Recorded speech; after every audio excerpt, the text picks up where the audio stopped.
الحمد لله نحمده ونستعينه ونستغفره ونؤمن به ونتوكل عليه ونعوذ بالله من شرور أنفسنا ومن سيئات أعمالنا من يهده الله فلا مضل له ومن يضلله فلا هادي له ونشهد أن لا إله إلا الله وحده لا شريك له ونشهد أن سيدنا وسندنا ومولانا محمدا عبده ورسوله صلى الله تعالى عليه وعلى آله وأصحابه وبارك وسلم تسليما كثيرا أما بعد فأعوذ بالله من الشيطان الرجيم بسم الله الرحمن الرحيم يا أيها الذين آمنوا كتب عليكم الصيام كما كتب على الذين من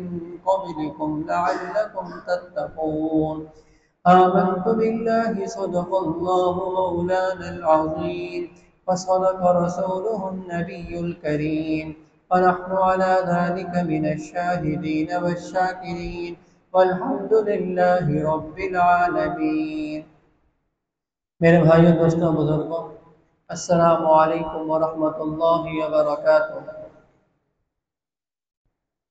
آج عید الفطر کے بعد یہ پہلا جمعہ ہے، یعنی رمضان کے بعد یہ پہلا جمعہ ہے.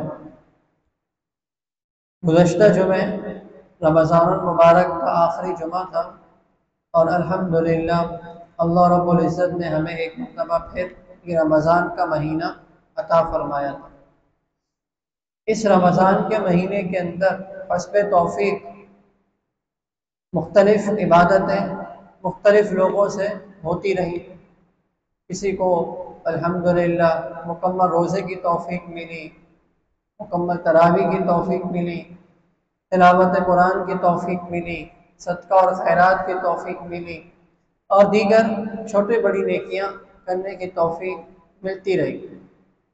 اور اسی طریقے سے اس مہینے کے اندر گناہوں سے بچنے کی بھی توفیق الحمدللہ کسی نہ کسی درجے میں ہوتی رہی کہ آدمی کے اندر، ایک مسلمان کے اندر کچھ نہ کچھ کھٹک پیدا ہوتی رہی اور یہ خیال آتا رہا کہ بھئی رمضان کا مہینہ ہے، اس میں اپنے آپ کو گناہوں سے بچانے کی فکر کرنی ہے. کسی میں زیادہ ہے، زیادہ پیدا ہوئی، کسی میں کم ہوئی. بہرحال ہر مسلمان کے دل میں کچھ نہ کچھ نیکی کی طرف توجہ اسے نصیب ہوئی کسی نہ کسی درجے میں. اب رمضان کے بعد کرنے کا کام یہ ہے کہ یہ جو نیکی کی توفیق ملی ہے، نیکی کی رغبت پیدا ہوئی ہے، کچھ گناہوں سے بچنے کی جو کھٹک پیدا ہوئی ہے، یہ اسے برقرار رکھنے کی ضرورت ہے. اسے برقرار رکھنے کی ضرورت ہے کہ جیسے رمضان کے اندر قرآن کی تلاوت کا معمول رہا اور 20 رکعت تراویح پڑھنے کا معمول رہا اور روزے رکھنے کا معمول رہا اور دیگر گناہوں سے بچنے کا معمول رہا، تو رمضان کے بعد اس مقدار میں نہ صحیح، اس سے کم ہی صحیح، لیکن کچھ نہ کچھ یہ نیکیاں، گناہوں سے بچنے کی فکر، اسے برقرار رکھنے کی کیا ہے ضرورت ہے. اور بسا اوقات آدمی کو یہ خیال آتا ہے کہ رمضان کا مہینہ گزر گیا اور میں نے رمضان کے مہینے میں اللہ سے مانگا نہیں جیسے مانگنا چاہیے تھا، اور جیسے راتوں کو اٹھ کے شب قدر کی راتیں، طاق راتیں، مبارک راتیں، جس طرح افطاری کے اوقات، سحری کے اوقات میں دعاؤں کی قبولیت میں نے جس طرح مانگنا چاہیے تھا اس طرح میں نہیں مانگ سکا، یا کوئی بیمار رہا اور عذر کی وجہ سے روزے نہ رکھ سکا، سفر کی وجہ سے روزے نہ رکھ سکا، تو بس اوقات اسے ایک مایوسی کی کیفیت پیدا ہو جاتی ہے کہ بھائی رمضان کا مہینہ گزر گیا، اب کیا پتہ نہیں آئندہ سال نصیب ہو کہ نہ ہو. تو دیکھیے اللہ رب العزت نے کتنے پیارے انداز میں تسلی دی ہے ہم لوگوں کو. دوسرے پارے کے اندر پہلے اللہ تعالیٰ نے روزوں کا تذکرہ فرمایا کہ روزوں کا مقصد یہ ہے کہ لعلکم تتقون، تمہارے اندر تقوی پیدا ہو جائے۔ پھر آگے یہ فرمایا فمن شہد منکم الشہر فلیصم، جو تم میں سے یہ مہینہ دیکھے اسے چاہیے کہ روزے رکھے۔ ومن کان مریضا او علی سفر فعدۃ من ایام اخر، اگر کوئی بیمار ہے یا سفر پر ہے تو اسے روزہ چھوڑنے کی کیا ہے اجازت دے دی کہ وہ روزے بعد میں رکھ لے اگر بیمار ہے تو۔ یرید اللہ بکم الیسر ولا یرید بکم العسر، کتنا پیارا انداز ہے کہ اللہ تعالیٰ تمہارے ساتھ آسانی چاہتا ہے، تمہارے ساتھ تنگی نہیں چاہتا۔ اور آگے فرمایا وَلِتُكْمِلُوا الْعِدَّةَ، کہ تم گنتی کو پورا کر لیا کرو۔ یہ جو گنتی ہے نا 29 دن کی یا 30 دن کی، یہ گنتی جو ہے اس گنتی کو پورا کر لو۔ باقی روزے رکھنا ہماری شان کے مطابق تم سے کیسے ہو سکتا ہے؟ عبادتیں ہماری شان کے مطابق کیسے ہو سکتی ہیں؟ بس گنتی پوری کر لیا کرو۔ وَلِتُكْمِلُوا الْعِدَّةَ، چاہیے کہ تم گنتی کو پورا کر لو۔ اور آگے فرمایا وَلِتُكَبِّرُوا اللَّهَ، اللہ کی بڑائی کو بیان کرو۔ اس سے نماز عید کی طرف اشارہ ہے۔ عید کے اندر کثرت کے ساتھ تکبیریں کہی جاتی ہیں نا، عیدگاہ میں آتے ہوئے بھی سنت کیا ہے؟ آہستہ آواز میں، یعنی عید الفطر میں آہستہ آواز میں تکبیریں کہی جائیں، اللہ اکبر اللہ اکبر۔ اور پھر خطبے کے اندر بھی آپ نے ابھی دیکھا ہوگا عید کی نماز کے اندر کتنی مرتبہ یہ پڑھا گیا، اللہ اکبر اللہ اکبر۔ وَلِتُكَبِّرُوا اللَّهَ، اللہ کی بڑائی بیان کرو، اسی کی طرف اشارہ ہو رہا ہے۔ اور پھر آگے جو جملہ فرمایا نا اسے بتانا مقصد ہے، وَإِذَا سَأَلَكَ عِبَادِي عَنِّي فَإِنِّي قَرِيبٌ، اے پیغمبر اگر آپ سے میرے بندے میرے بارے میں پوچھیں فَإِنِّي قَرِيبٌ، تو انہیں بتا دیجئے گا کہ میں قریب ہوں، میں قریب ہوں۔ یعنی ایسا نہیں کہ رمضان گزر گیا تو اللہ تعالیٰ بھی دور ہو گئے، نہیں، اللہ تعالیٰ ابھی بھی کیا ہے؟ قریب ہے۔ وَإِذَا سَأَلَكَ عِبَادِي، جب آپ سے میرے بندے میرے بارے میں پوچھیں فَإِنِّي قَرِيب، تو میں قریب ہوں۔ أُجِيبُ دَعْوَةَ الدَّاعِ، میں پکارنے والے کی پکار کا جواب دیتا ہوں، اِذَا دَعَانِي، جب وہ مجھے پکارے، جب وہ مجھ سے مانگے تو میں اس کی دعاؤں کو قبول کرتا ہوں۔ فَلْيَسْتَجِيبُوا لِي، چاہیے کہ وہ کیا کریں؟ مجھ سے مانگیں۔ وَلْيُؤْمِنُوا بِي، اور میرے اوپر ایمان رکھیں، یقین رکھیں۔ لَعَلَّهُمْ يَرْشُدُونَ، تاکہ ان کو صحیح راستہ نصیب ہو جائے۔ تو دیکھیے اس آیت کے اندر یہ سبق دے دیا گیا کہ کسی کے ذہن میں خیال نہ آئے، یہ شبہ نہ پیدا ہو، یہ شائبہ بھی پیدا نہیں ہونا چاہیے کہ بھئی رمضان گزر گیا تو اللہ تعالیٰ بھی دور ہو گئے، نہیں، اللہ تعالیٰ ابھی بھی قریب ہے۔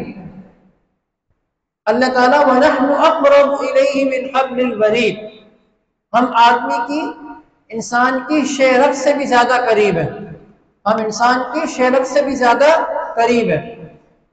یعنی رمضان چلا گیا، ٹھیک ہے رمضان کے اندر عبادت کا ثواب زیادہ تھا، فرض نماز کا ثواب زیادہ تھا، نوافل کا ثواب زیادہ تھا، اور دعائیں زیادہ قبول ہوتی تھی، اللہ تعالیٰ کی رحمت کی ہوائیں جھوم جھوم کر چل رہی تھی، اور مغفرت ہو رہی تھی لوگوں کی۔ لیکن اس کا یہ مطلب نہیں ہے کہ اب رمضان کے بعد اگر مانگیں گے تو دعائیں قبول نہیں ہوگی، یا اب رمضان کے بعد ہمیں عبادت نہیں کرنی ہے کیونکہ رمضان میں کر لی یا نہیں کر پائے، تو یہ مایوسی سے نکالا گیا اور بتایا گیا کہ دیکھو اگر رمضان میں نہیں کیا، کچھ نہیں کر پائے تو ابھی کر لو۔ رمضان میں اگر رات میں اٹھنے کی توفیق نہیں ملی، دعائیں مانگنے کی توفیق نہیں ہوئی، تو ابھی مانگ لو، کیونکہ اجیب دعوت الداعی، واضح طور پہ بتا دیا کہ میں پکارنے والے کی پکار کا جواب دیتا ہوں، اذا دعان، جب وہ مجھے پکارے۔ تو رمضان میں اگر بس اوقات آدمی ہوتا نا کہ سوچتا ہے یار رمضان میں میں نے مانگا ہی نہیں، رمضان میں اٹھا ہی نہیں، رمضان میں میں نے کچھ کیا ہی نہیں، تو بھائی ابھی کر لو، اللہ تعالیٰ تو ابھی بھی قریب ہے، اللہ تعالیٰ تو ابھی بھی سنیں گے، اور ابھی بھی کیا ہے؟ دعاؤں کو قبول کریں گے، اور ابھی مانگ لو، ابھی بھی اللہ تعالیٰ جو ہے وہ تمہاری حاجتوں کو پورا کریں گے۔ تو اس سے تسلی دی اور بتا دیا کہ دیکھو رمضان تو چلا گیا، گزر گیا، لیکن اللہ تعالیٰ ابھی بھی قریب ہے اور اللہ تعالیٰ کا قرب ابھی بھی حاصل کر سکتے ہیں، اللہ تعالیٰ کا قرب ابھی بھی حاصل کر سکتے ہیں۔ تو الحمدللہ اللہ تعالیٰ نے رمضان کے اندر جو کچھ نیکی کی کچھ نہ کچھ توفیق ہر مسلمان کو عطا کی ہے، ضرورت اس بات کی ہے کہ رمضان کے بعد بھی یہ سلسلہ کچھ نہ کچھ برقرار رہے۔ چند چیزیں ایسی ہیں، چند معمولات ہیں کہ جس کو اگر ہم اپنا لیں، اگر ہم سال بھر یعنی آئندہ رمضان آنے تک ہم اپنا لیں اور اپنی زندگی کا معمول بنا لیں تو ہماری دنیا بھی اچھی ہو جائے گی اور ہماری آخرت تو اچھی ہی ہوگی اور زندگی پرسکون طریقے سے کیا ہے گزرے گی۔ ان میں سے ایک چیز، سب سے پہلی چیز، بنیادی چیز نماز کا اہتمام ہے۔ نماز کا اہتمام، اس بات کا خیال رہے کہ نماز کبھی نہ چھوٹے۔ اگر پہلے تو یہ کوشش ہو پوری کہ جماعت سے نماز پڑھیں، اور اگر بالفرض کسی عذر کی وجہ سے، بیماری کی وجہ سے، سفر کی وجہ سے جماعت نہیں ملتی ہے تو بھی نماز کو نہیں چھوڑیں گے۔ نماز کا اہتمام سب سے پہلے۔ حضرت عمر رضی اللہ تعالیٰ عنہ نے اپنے گورنروں کو، جتنے گورنر تھے مختلف شہروں کے اندر، ملکوں کے اندر، ان کو جو اپنے خط کے اندر مختلف نصیحتیں کی، ان میں سے ایک اہم نصیحت یہ بھی تھی، ان اہم امورکم عندی الصلاۃ، سب سے اہم کام میرے نزدیک نماز ہے۔ سب سے اہم کام نماز ہے، کہ ایسا نہ ہو کہ تم جنگوں کے اندر اور دیگر کاموں میں مشغول ہونے کی وجہ سے نماز تمہاری ضائع ہو جائے۔ سب سے اہم کام نماز ہے۔ فرمایا کہ جو اس کو ضائع کرتا ہے، جو نماز کو ضائع کرتا ہے، فَهُوَ لِمَا سِوَاهَا أَضْيَعُ، تو اس کے علاوہ اور چیزوں کو زیادہ ضائع کرے گا۔ اگر نماز ہی نہیں ہو رہی اس سے تو اور چیزیں اور عبادتوں کے اندر بھی کوتاہی ہوگی، اور عبادتوں کے اندر اور نیکیوں کے اندر بھی کیا ہوگی؟ کوتاہی ہوگی۔ ایک تو نماز کا اہتمام، نماز کو لازم پکڑ لو۔ الحمدللہ رمضان میں تو 20 رکعت تراویح پڑھی، اور فجر کے اندر بھی لوگ آ رہے ہیں، مغرب میں بھی آ رہے ہیں، ظہر میں بھی آ رہے ہیں، عصر میں بھی آ رہے ہیں، مسجدیں فل ہیں، اور جمعے کے اجتماعات کے اندر بھی مسجدیں فل ہیں۔ تو نماز کے بعد اور رمضان کے بعد بھی ہماری مسجدیں ویران کیوں ہو جاتی ہیں؟ کیا رمضان میں خالی نماز تھی؟ کیا صرف رمضان میں جو ہے وہ قرآن کی تلاوت تھی؟ یا صرف رمضان میں جو ہے وہ دعائیں مانگنا تھا؟ نہیں، اسی بات کی ضرورت ہے کہ نماز کا اہتمام، پہلی معمول یہ ہے کہ نماز کا اہتمام زندگی کے اندر ہو، اور نماز کا اہتمام جس شخص کی زندگی کے اندر ہو اس کے کام بنتے چلے جاتے ہیں، بنتے چلے جاتے ہیں۔ کاروبار کے اندر برکت، رزق کے اندر برکت، روزی کے اندر برکت۔ جیسے ہی نماز کا ٹائم ہو سارے کام چھوڑ کر بھائی نماز کی تیاری، جیسے ہی اذان کی آواز ہو سارے کام چھوڑنے اب نماز کی تیاری کی فکر پیدا ہو جائے۔ جیسے رمضان کے اندر الحمدللہ نماز کی توفیق ملی، تو اسی طریقے سے خاص طور پہ فجر کی نماز انتہائی اہم نماز، انتہائی اہم نماز، برکتیں اس کے بعد ہوتی ہیں اللہ تعالیٰ کی طرف سے، رزق کے فیصلے کیے جا رہے ہوتے ہیں، رزق تقسیم ہو رہا ہوتا ہے، اور ہم پڑے ہوئے بستروں کے اندر سو رہے ہوتے ہیں۔ انتہائی اہم نماز، تو فجر کی نماز کا خاص طور پر اہتمام ہو جائے اور دیگر نمازوں کا بھی اہتمام ہو جائے۔ اسی طریقے سے ایک چیز قرآن کی تلاوت کا اہتمام، تلاوت قرآن کا اہتمام۔ الحمدللہ رمضان میں تو بہت سارے مسلمانوں کو کہیں قرآن پڑھنے کی توفیق ملی، یا کچھ نہ کچھ تلاوت کی توفیق ملی، یا سننے کی توفیق ملی، پیچھے تراویح کے اندر یا کسی اور طریقے سے سننے کی توفیق ملی۔ رمضان کے بعد بھی کچھ نہ کچھ زندگی کا معمول ہو جائے، کچھ نہ کچھ ہمارا یہ معمول رہے کہ قرآن کی تلاوت کیے بغیر ہم سوئیں گے نہیں۔ جب تک قرآن کی کچھ نہ کچھ تلاوت کر لیں، بھئی آدھا پارہ نہیں پڑھ سکتے، پاؤ پارہ پڑھ لیں، پاؤں نہیں پڑھ سکتے تو ایک صفحہ ہی پڑھ لیں، ایک صفحہ پڑھنے میں کتنے منٹ لگیں گے؟ زیادہ سے زیادہ کوئی آہستہ پڑھنے والا بھی اگر ہے تو 6 سے 7 منٹ، ورنہ تو اس سے بھی کم وقت لگتا ہے ایک صفحہ پڑھنے میں۔ ایک صفحہ پڑھ لیں اور ایک صفحہ پڑھے بغیر گھر سے نہیں نکلیں گے، قرآن کھولیں روزانہ صبح تلاوت کریں اور اس کے بعد پھر کاروبار کی زندگی میں جائیں گے، اس کے بعد پھر دکانیں کھولیں گے، اس کے بعد پھر مارکیٹوں میں جائیں گے، اس کے بعد پھر جو ہے وہ ملازمت میں جائیں گے۔ اس کی برکتیں اپنی زندگی میں آپ دیکھیں گے، اپنی زندگی کے اندر قرآن کی جو آدمی معمول بنا لیتا ہے نا، معمول، تو اپنی زندگی کے اندر برکتیں دیکھے گا، کاروبار کے اندر، بیماریوں سے کیا ہے دوری، اور اسی طریقے سے اللہ تعالیٰ کی رضا، آخرت کی فکر، یہ چیزیں پیدا ہوتی ہیں۔ یہ عجیب کتاب ہے قرآن۔ تو دوسرا اہم کام تلاوت قرآن کا معمول ہونا چاہیے، کچھ نہ کچھ۔ اسی طریقے سے بسا اوقات آدمی سوچتا ہے کہ رمضان میں تو تہجد کی توفیق مل گئی، سحری کے وقت میں 2 رکعت پڑھنے کی توفیق مل گئی، یا توفیق نہیں مل پائی، اب کیا کریں؟ تو ابھی پڑھ لو تہجد، ابھی پڑھ لیں، اور اگر نہیں اٹھ سکتے، رات کو نہیں اٹھ سکتے، تو ایک آسان طریقہ بتا دیتا ہوں، اس پر عمل کر لیں تو بھی انشاءاللہ تعالی تہجد کی کچھ نہ کچھ برکتیں نصیب ہو جائیں گی۔ عشاء کی نماز جماعت سے الحمدللہ ہم پڑھتے ہیں، اور عشاء کے فرضوں کے بعد 2 رکعت سنت ہے، اور پھر وتر ہے۔ وتر سے پہلے یعنی 2 سنتوں کے بعد وتر سے پہلے چند رکعتیں پڑھ لیا کریں روزانہ، 2 رکعت پڑھ لی یا 4 رکعت پڑھ لی، صلاۃ اللیل کی نیت سے، صلاۃ اللیل کی نیت سے وتر سے پہلے، تو بھی انشاءاللہ تعالی تہجد کی کچھ نہ کچھ فضیلت اور اس کی برکتیں کچھ نہ کچھ ہمیں مل جائیں گی، محرومی نہیں ہوگی، بالکل محرومی نہیں۔ تو یہ آسان طریقہ ہے۔ کوئی اگر تہجد کے وقت اٹھ جاتا ہے تو نور علی نور ہے، اس کی تو بات ہی الگ ہے، اصل تو وہی وقت ہے سو کر اٹھنے کے بعد۔ لیکن اگر مشکل لگ رہا ہے، نہیں اٹھ سکتے، تو اتنا تو ہر آدمی کر ہی سکتا ہے، عشاء کے فرضوں کے بعد 2 سنتوں کے بعد وتر سے پہلے 2 رکعت یا 4 رکعت صلاۃ اللیل کی نیت سے ہم ادا کر لیا کریں، تو انشاءاللہ تعالی تہجد کی برکتیں کچھ نہ کچھ ہمیں مل جائیں گی اور اس کا ثواب مل جائے گا۔ تو اس چیز کا کیا ہے؟ معمول ہو۔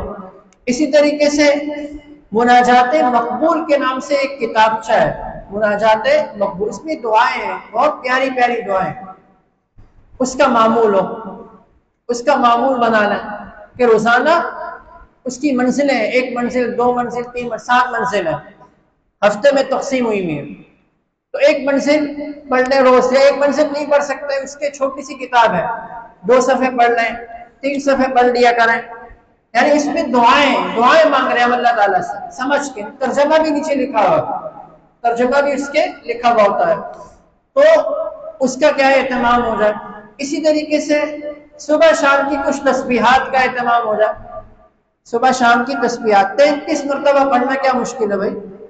4 تسبیحات بتائی جاتی ہیں، ایک استغفار کی، استغفر اللہ ہی پڑھ لیں، اور ایک درود شریف کی، اللہم صلی علی محمد وعلی آل محمد، اتنا ہی پڑھ لیا کریں چلیں، اور ایک سبحان اللہ و بحمدہ سبحان اللہ العظیم کی، اور ایک تیسرا کلمہ سبحان اللہ والحمد للہ ولا الہ الا اللہ واللہ اکبر، اور اس کے ساتھ ولا حول ولا قوة الا باللہ العلی العظیم۔